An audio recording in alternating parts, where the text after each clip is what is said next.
नमस्कार, जय हिंद, जय महाराष्ट्र.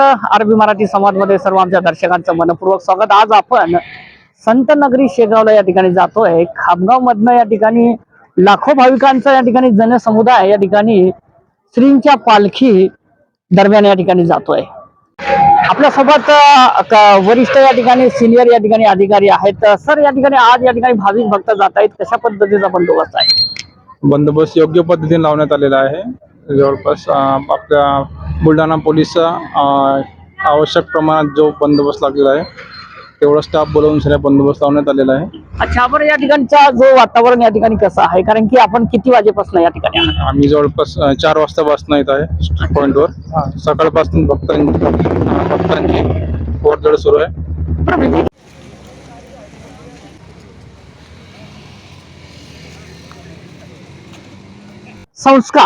संस्कार सुद्धा या ठिकाणी महत्वाचे असते. कारण की आपला हा जिल्हा म्हणजे या ठिकाणी विदर्भाची पंढरी म्हणून या ठिकाणी ओळखलं जाणार हे श्री संत गजानन महाराजांची एक नगरी. आणि आज खामगाव दरम्यान या ठिकाणी काही चिमुकले आपल्याला भेटलेले आहेत की फळ, पाणी आणि या ठिकाणी ते वाटप या ठिकाणी भाविकांना करतायत. त्या ठिकाणी हा जो प्रोग्राम या ठिकाणी ठेवून आलेला आहे, भाविकांची या ठिकाणी तुम्ही सेवा करताय. आपण कुठून आलात? आम्ही एन व्ही चिन्मय विद्यालयातून आलेलो आहोत. अच्छा. एन व्ही चिन्मय विद्यालय ही एक अशी संस्था आहे की जिच्यामध्ये शैक्षणिक तर आपण देतोच आहे शिक्षण मुलांना, पण त्याच्याबरोबर आध्यात्मिक शिक्षण आपण देतो. आणि आध्यात्मिक स्तरावरती ही जी काही पालखी रिटर्न डे म्हणून आम्ही साजरा करतो, येणारे भाविक भक्त आहे त्यांची सेवा करणं. तर सेवा कुठल्या पद्धतीची होऊ शकते? अनेक पद्धतीची आहे. खूप साऱ्या लोकांनी जेवणाचे, खाण्याचे असे स्टॉल वगैरे लावले, पण आम्ही स्वच्छता अभियान राबवत आहोत. स्वच्छता अभियान अंतर्गत सर्व विद्यार्थी जे काय आहे तर कचरा वगैरे जर कुठे पडला असेल तर आम्ही तो उचलतो. मुलांना आम्ही आमच्या शाळेकडून हँड ग्लोव्स, कॅरी बॅग, डोक्यावरची कॅप असं दिल्यानंतर सर्व विद्यार्थी त्यांच्या ग्रुपमध्ये सगळ्या शिक्षकांच्या मार्गदर्शनाखाली ते आपापलं काम करतात आणि दिलेला जो स्पॉट आहे तिथून ते सर्व क्लिनिंग, स्वच्छता ते करत असतात. तर असं आम्ही गेल्या 8 ते 10 वर्षापासून करत आहोत. आणि याच्यामध्ये असलेले सर्व विद्यार्थी जे काही आहेत ते ह्या वर्षी 8वी, 9वी, 10वी असे विद्यार्थी आहेत. ते एकूणात 185 विद्यार्थी आहेत. आणि आमच्या जवळजवळ 70 ते 75 शिक्षकांचा ताफा आहे सगळा पूर्ण. हे सगळं हे करणार. आणि मॅडम, आज या ठिकाणी शालेय शिक्षण या ठिकाणी आपण देत असताना या ठिकाणी कुठेतरी या ठिकाणी विद्यार्थी वर्ग या ठिकाणी भरकटलेल्या अवस्थेमध्ये या ठिकाणी दिसतोय. त्यांना समुपदेशन संदेश म्हणून काय देणार आजच्या दिनी? मी तर हेच म्हणेल की आपण फक्त शिक्षणाच्या माध्यमातून सर्वांगीण विकास करायचा जर असेल तर आपल्याला अध्यात्माची जोड असणं खूप आवश्यक आहे. अध्यात्माच्या नुसार आपण आपला सर्वांगीण विकास घडवून आणू शकतो. त्याच्यातला हा एक असा मार्ग आम्हाला सुचतो की जेणेकरून आपण विद्यार्थ्यांना समाजाशी कसं जोडू शकतो. आणि ही जोड अतिशय महत्वाची आहे. कारण की शालेय जीवन हे काही वर्षापुरतंच मर्यादित असतं, पण त्याच्यावरती त्या काळामध्ये झालेले त्यांच्यावरचे जे संस्कार आहेत ते त्यांना पुढे असणाऱ्या सगळ्या आयुष्यामध्ये कामात पडत असतात. आणि म्हणून आमचे हे छोटे जे काही सैनिक म्हणूया आपण यांना, की यांना आम्ही पुढे आणतो आणि ही वाटचाल त्यांनी पुढे कशी न्यावी याच्यासाठी आमचं एन व्ही चिन्मय विद्यालय नेहमीच. मित्रांनो, हे एक श्री संत गजानन महाराजांची पालखी या ठिकाणी शेगावर या ठिकाणी जाते आणि त्याला लाखो भाविक भक्त या ठिकाणी येत आहेत. परंतु त्यांची या ठिकाणी कशी निगराणी या ठिकाणी राखावी आणि स्वच्छतेला फार महत्व आहे. कारण की आपण जर बघितलं की श्रींच्या मंदिरामध्ये जर आपण जर स्वच्छता जर बघितलं तर अख्ख्या महाराष्ट्र नव्हे तर महाराष्ट्राच्या बाहेर सुद्धा जे जे काही संस्थान आहेत, जे जे सामाजिक दायित्व निभावणाऱ्या ज्या संस्था आहेत त्या संस्थेला सुद्धा या ठिकाणी लाजवेल अशा पद्धतीचं वातावरण या संत नगरीमध्ये आहे. म्हणून तेच अनुकरण या ठिकाणी हे विद्यालयाचे चिमुकले आणि कर्मचारी करताना दिसत आहेत. आज आपण संत नगरीमध्ये या ठिकाणी दाखल होत आहोत. आपण आज या ठिकाणी आलेलो आहोत की या ठिकाणी सेवा ही मंडळी या ठिकाणी देत आहे. सर, या ठिकाणी आज कशा पद्धतीने सेवा देत आहे? आम्ही दरवर्षीप्रमाणे आमचं 5वं वर्ष आहे. आमचे परममित्र अक्षरू हातेकर, युवासेना शहर प्रमुख यांच्यातर्फे आम्ही 5वं वर्ष आहे. दरवर्षी आम्ही पाणी बॉटल वाटप करतो. जे दूर दूर येणारे भावी भक्त आहे, खामगाव ते शेगाव 18 किलोमीटरची वारी आहे. तर ह्या वारीमध्ये लोक भरपूरपणे थकून जातात. तर आमचा उद्देश आहे की त्यांना काही मनाची समाधानी हो. आज श्रीचे भक्त श्री संत गजानन महाराजांचं पंढरपूरहून पालखीचं आगमन झालं. त्यानिमित्तानं सर्व आमचा खामगाव तसेच जिल्ह्यातला पूर्ण परिवार हा खामगाव ते शेगाव पैदल वारी करते. या वारी करता या ठिकाणी शिवसेनेचे आमचे युवा सेनेचे शहर प्रमुख अक्षयजी हातेकर व सर्व पक्षीय जे लोक आहेत त्यांचं मित्रमंडळ म्हणून त्यांचं आहे. शिवसेनेचे पदाधिकारी आहेत ते या ठिकाणी त्यांच्या वतीनं बिस्लरी वाटप असते.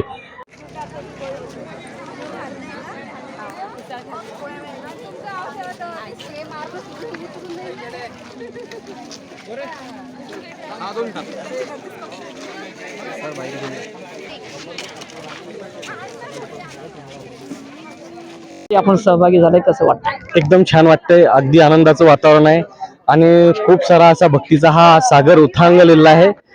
चालताना असं कुठल्याही प्रकारचा त्रास वगैरे काही जाणवत नाही. कुठून आलात? मी लाखनवाडून आलेलो आहे. लाखनवाडा तालुका खामगाव जिल्हा आज बुलढाणा. काय श्रींकडे काय प्रार्थना करा? काहीच नाही, बस शेतकऱ्यांना धनधान्य लाभो, भरभराटी लाभो, देशाची सुरक्षा अबाधित राहो, बस हीच प्रार्थना. पण आज या ठिकाणी अनेक या ठिकाणी देश संकटामध्ये आहेत, विविध या ठिकाणी उत्थान या ठिकाणी येत आहे, त्यांना काय संदेश देणार? नाही, देश संकटात तर नाही म्हणता येणार, कारण आपलं नेतृत्व सक्षम आहे. त्याच्यामुळे आपण असं नाही म्हणणार. आपण आतापर्यंत पाहिलेलं आहे की जेवढे आपल्यावर संकटासारखी परिस्थिती उद्भवली होती ती आपण मोठ्या ताकदीने परतून लावली. आणि आरोप प्रत्यारोपांची भूमिका फार महत्त्वाची वाटते. हे राजकारण असणार आहे, हे तर चालणारच आहे. हे लोकशाही आहे. लोकशाहीमध्ये अशा घटना पण त्यांना काही श्रींच्या चरणी काही सुबुद्धी असं काही प्रार्थना करणार? नाही, जोपर्यंत विरोधक असतील जर सत्ताधाऱ्यांना किंमत नाही राहणार. त्यामुळे विरोधक असणं गरजेचं आहे आणि सत्ताधारी आपल्या व्यवस्थित रस्त्याने चालतील. त्यासाठी बस श्रीचरणी हीच प्रार्थना की परत भरभराटी लाभू दे, देशाला परम वैभवशाली राष्ट्र प्राप्त होऊ दे, हीच या ठिकाणी आम्ही प्रार्थना करूया आणि श्रीचरणी हीच प्रार्थना करूया. ओके. आपल्या सोबत काही मंडळी आहे. आरोग्य सेवा या ठिकाणी देतात. आरोग्य सेवा हीच ईश्वर सेवा मानून ही मंडळी या ठिकाणी अहोरात्रपणे या ठिकाणी काम करतात. काय सांगणार सर आरोग्य सेवा देत आहे? आम्ही श्रीराम फायनान्स तर्फे, गोल्ड लोन तर्फे हे आम्ही आयोजन करतो दरवर्षी. हे वर्ष 11वे वर्ष आहे आणि इथली जी संस्था आहे जास्तीत जास्त आपल्या या खामगाव नगरीमधून शेगावकडे जी आपली पालखी जाते गजानन महाराजांची, त्याच्यासोबत आपले 2 ते 2.5 ते 3 लाख पब्लिक आपल्या या गजानन महाराजांच्या पालखीसोबत जाते. त्यांची एक छोटासा एक सेवेचा उपक्रम म्हणून आपल्या Shriram finance gold loan limited Khamgaon शाखेतर्फे आपण दरवर्षी या कार्यक्रमाचे आपण आयोजन करतो आणि याच्यामध्ये आपण आपल्या गजानन महाराजांच्या बावन्नीचेही वाटप करतो आणि आपल्या सोबतच जे आपल्या माता भगिनी वृद्ध जे आहेत, आपले पिता समान वगैरे, त्यांना आपण इथे जे काही त्यांचे पाय वगैरे दुखले तर आपले तसेच एक मित्र परिवार म्हणून आपले होमिओपॅथिक मेडिकल कॉलेज जे आहे त्यांची जी डॉक्टरांची जी टीम आहे त्यांचं आपल्याला एक चांगलं मोलाचं सहकार्य भेटते आपल्या श्रीराम फायनान्सला. तर त्यांच्यातर्फे आपण इथे जे काही भाविक भक्त येतात ज्यांना काही त्रास होतो त्यांना आपण चांगल्या प्रकारे उत्तम दर्जाचे आपण औषध वगैरे आपण त्यांना वाटप करतो, जेणेकरून त्यांना गजानन महाराजांच्या पूर्ण पालखीचा लाभ व्हावा. मित्रांनो, मानव सेवा ही ईश्वर सेवा आहे आणि तीच सेवा या ठिकाणी ही मंडळी या ठिकाणी करते. आज या ठिकाणी ही जी मंडळी आरोग्य सेवा या ठिकाणी देते, श्रींच्या पालखी दरम्यान ही जी मंडळीला आपण जी आरोग्य सेवा देतात त्या संदर्भामध्ये काय सांगणार? जय गजानन माऊली. आम्ही doctor Rajendra Gode college of pharmacy Malkapur येथून आमची पूर्ण टीम राष्ट्रीय सेवा योजना आणि पूर्ण टीम इथे आलेली आहे आणि याच्यातून आम्ही औषध उपचार तसेच प्रथम उपचार यांचा पूर्ण मोफत आम्ही इथे शिबिर लावलेलं आहे. त्यामध्ये आमच्या कॉलेजचे जे विद्यार्थी आहेत जे फार्मसीला शिकतायत त्या फार्मसी विद्यार्थ्यांनी त्यांना त्याचं ज्ञान यावं आणि लोकांना त्याचा फायदा व्हावा यासाठी आम्ही त्यांना मोफत औषधी आणि प्रथम उपचार देतोय. या कॉलेजच्या माध्यमातून या ठिकाणी शिक्षणाव्यतिरिक्त मुलांचा जो सर्वांगीण विकास आहे, जो बौद्धिक विकास आहे, तो विकास सुद्धा या ठिकाणी साध्य करावा हा सुद्धा या ठिकाणी प्रयत्न या ठिकाणी केला जातोय. धार्मिक आध्यात्मिक क्षेत्रामध्ये या ठिकाणी आपला विद्यार्थी वर्ग कसा जोडेल हा सुद्धा या ठिकाणी प्रयत्न होतोय. हो, हाच प्रयत्न आहे आमच्या मागे की मुलांमध्ये आध्यात्मिक भावना पण आली पाहिजे आणि त्यांच्यामध्ये एक सामाजिक उपक्रम जो आहे की आपण समाजाला काय देतो. फार्मसी म्हटल्यानंतर औषधी आहेत, मग औषधी कशा पद्धतीने दिल्या गेल्या पाहिजेत आणि मुलांना त्यांचं कळायला पाहिजे, त्यासाठी हा प्रॅक्टिकली हा एक अप्रोच आहे. तर त्या निमित्ताने आम्ही doctor Rajendra Gode college of pharmacy मलकापूरची पूर्ण टीम दरवर्षी येत असतो. गेल्या किती वर्षापासून आम्ही हा उपक्रम इथे करतोय. ही जी वैद्यकीय सेवा या ठिकाणी देत आहे आपण, शालेय विद्यार्थी आपण या ठिकाणी जीवनामध्ये या ठिकाणी प्रवास आहे आणि आज आध्यात्मिक धार्मिक क्षेत्रातली जी मंडळी आहे श्रींच्या पालखी बरोबर या ठिकाणी जाते, त्यांना सेवा या ठिकाणी देत आहे. कसं वाटतंय मनाला? छान वाटत आहे. जनसेवा हीच आरोग्य सेवा. हा जी आरोग्य सेवा या ठिकाणी ईश्वर सेवा मानल्या जाते, त्याबद्दल काय सांगणार? ही जी सेवा देत आहे फार्मसीच्या विद्यार्थ्यांना फक्त आम्ही शिक्षणच नाही तर त्याचा आपल्याला भविष्यात किंवा आपल्याला समाजासाठी काय प्रयत्न करता येतील त्याकरता आम्ही विद्यार्थ्यांना इथं आणलं ताई, आज काय फील होत आहे आज या ठिकाणी आरोग्य सेवा देत आहे? खूप छान वाटत आहे कारण की आमच्या राजेंद्र गोडे सर्व तिथं आम्ही सेवा देत आहे आणि आमच्यातर्फे दुसऱ्याला काहीतरी मदत होत आहे तर खूप छान वाटत आहे. एक प्रकारचं समाधान वाटत आहे मला असं की आम्ही दुसऱ्यांची सेवा शिक्षणाचं काहीतरी तथ्य झालेलं आहे. अच्छा, तर कॉलेज बद्दल काय सांगणार? कॉलेज कसं आहे? कॉलेज जो आमचं चांगलं आहे. अशा कुठल्या पण दिंड्या वगैरे असतात त्याला मदत करते म्हणजे सामाजिक दायित्व या ठिकाणी निभावत आहे. सर खूप छान वाटत आहे आणि सर्वांना सामाजिक दायित्वाची जी भूमिका आहे ती भूमिका या ठिकाणी कॉलेज निभावत आहे आणि संस्थेचे अध्यक्ष सुद्धा या ठिकाणी निभावत आहे. कारण की धार्मिक आध्यात्मिक क्षेत्र म्हटल्यानंतर यामध्ये विद्यार्थ्यांना सुद्धा या ठिकाणी गोडी कशी लागावी हा प्रयत्न या ठिकाणी या कॉलेजच्या माध्यमातून आहे. श्रींच्या पालखी दरम्यान या ठिकाणी जी भाविकांना जी सेवा देत आहे त्याबद्दल काय सांगणार? आम्ही राजेश शाहू कॉलेज ऑफ फार्मसीच्या वतीने आमच्या राष्ट्रीय सेवा योजनेच्या पथक इथे घेऊन आलोय. दरवर्षीप्रमाणे यावर्षी सुद्धा आम्ही मोफत औषधी वाटप महाविद्यालयाच्या वतीने तसेच जेही वाटसरू आहेत या वारीमधले त्यांना क्षणभर विश्रांती म्हणून आम्ही मिठाच्या कोमट पाण्याची इथे व्यवस्था केली, जेणेकरून ते थोडं विश्रांती घेऊन त्यांना बरं वाटून ते समोर जात आहे आणि त्यांच्या चेहऱ्यावरचं जे आनंद आहे आणि सेवा आम्ही केल्यानंतर त्यांचे जे चेहऱ्यावरचे भाव आहे त्या बघून निश्चितच आमचे सर्व विद्यार्थी आणि आम्ही जे प्राध्यापक वृंद इथे आलेलो आहोत, माननीय डॉक्टर भुसारे सर असतील, जोशी सर असतील, आमचे अमोलराव आणि इतर जे व्हॉलेंटियर्स इथे आले, या सगळ्यांच्या मनामध्ये एकच सुखद भावना आहे की आम्ही यांना जी सेवा देतोय गजानन महाराजच्या कृपेने दरवर्षीप्रमाणे याही वर्षी आम्ही आलो आणि अत्यंत चांगली सेवा देण्याचा प्रयत्न करतोय. आणि सगळ्यांकडून जे फीडबॅक येत आहे, सगळ्यांनी जे प्रतिसाद दिलाय की खूप चांगली तुम्ही सेवा, हे ऐकून हे शब्द ऐकून आमचा अजून जो आनंद आहे तो द्विगुणित होतोय. तर या ठिकाणी शालेय जीवनामधले जे शिक्षणाचे जे धडे आहेत त्याच्या व्यतिरिक्त या ठिकाणी धार्मिक आध्यात्मिक क्षेत्रातले धडे देण्याचा प्रयत्न या ठिकाणी कॉलेजच्या माध्यमातून होतोय. हो, 100% होतोय. कारण आजचं जे शिक्षण आहे विद्यार्थ्यांचं याच्यामध्ये व्हॅल्यू एडिशन संपलंय कुठेतरी, हे बघायला मिळतंय. पुस्तकी किडा बनवल्यापेक्षा त्याला समाजा उपयोगी कसं बनवता येईल याच्यावरती आपण फोकस केलं पाहिजे. त्याच्यामध्ये सॉफ्ट स्किल टाकले पाहिजे. आजकाल जे वयोवृद्ध आई वडिलांना वृद्धाश्रमात ठेवण्याची जी परंपरा सुरू झाली, दुर्दैवाने ती योग्य नाहीये, ती थांबली पाहिजे. यातून कुठेतरी आई वडील असतील, गुरुजन असतील, आपल्या धर्माप्रती आपला आदर असला पाहिजे आणि आपण त्याचं काम केलं पाहिजे. सर, या ठिकाणी कॉलेज या ठिकाणी सामाजिक दायित्वाची भूमिका या ठिकाणी निभावते.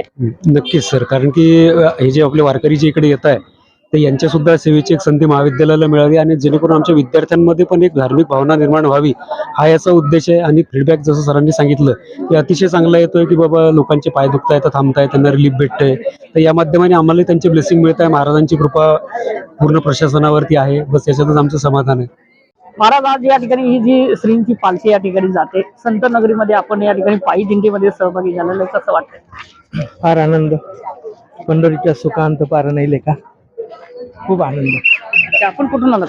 आम्ही अमरावतीवरनं. अच्छा, अमरावती. बरं, काय सांगणार आज या ठिकाणी काय धार्मिक आध्यात्मिक क्षेत्रामधल्या मंडळींना संदेश देणार आजच्या श्रींच्या दरम्यान? जो प्रसंग पंढरपूरला जाताना लोक अनुभवतात परंतु पंढरपूरला जाऊ शकत नाही, तो प्रसंग पुन्हा इथे अनुभवू शकतात खामगाव ते शेगाव पर्यंत. हा सगळ्यात मोठा आनंद आहे. तर भक्तांना काय संदेश देणार? कारण की बाल संस्कार या ठिकाणी महत्वाचे आहे. विद्यार्थ्यांना संगोपनासाठी धार्मिक आध्यात्मिक क्षेत्रामधलं जे जीवन आहे, आपल्या पूर्वीच्या काळाचं जीवन वेगळं होतं, आताच्या धावपळी युगामध्ये हे जीवन वेगळं आहे. त्याबद्दल दोन शब्द काय सांगणार? परिवर्तन होणारच. पहिले पण धार्मिकता होती, आता पण धार्मिकता आहे.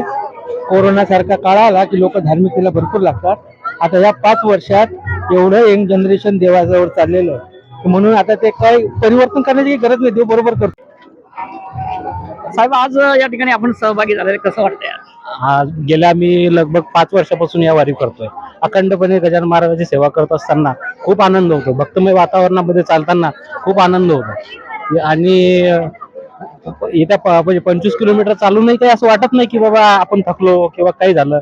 आणि गजानन महाराज निश्चिंत भक्त असल्यामुळं वारीचा नेहमी वारी करतच असतो आम्ही, त्यामुळे काही असं वाटत नाही गजानन महाराज. तर भारत हा एक कृषीप्रधान देश आहे आणि कृषीप्रधान देशामध्ये या ठिकाणी जो शेतकरी या ठिकाणी राबतोय, परंतु आजकालचं युग असं झालेलं आहे की तरुणांना आणि युवक आणि युवतींना शेती ही नकोशी वाटते, कारण की त्याच्यामध्ये जायला वेळ नाही. त्याच्यावर काय भाष्य करणार? नाही, आज आपण बघतोय तर युवा पिढी ही खूप प्रमाणात शेती आणि जोडधंद्याकडे वळलेली आहे. हे पहिलं होतं की बाबा शेती नको आहे, हे नको, पण आजकालच्या जमान्यामध्ये जर बघितलं तुम्ही तर खूप युवक हे नवीन पिढीमधले मध्ये आहेतच. आणि शेतीसाठी जोडधंदा पण कुक्कुटपालन झालं, दुग्ध व्यवसाय झाले, असे खूप सारे व्यवसाय शेतीला जोडधंदा म्हणून सुद्धा ते करतायत. बरं आज काही श्रींकडे काही प्रार्थना वगैरे आहे का? नाही, तर तशी श्रींकडे काहीच प्रार्थना आहे. फक्त श्रींना जे आहे हे व्यवस्थित ठेवावं आणि शेतकरी राजासाठी भाव वगैरे हे सगळ्या गोष्टी द्यावे आणि मायबाप सरकारनं शेतकऱ्यांच्या पाठीशी राहावं, हेच मागणं आहे श्रीसाठी, बाकी दुसरं काही नाही.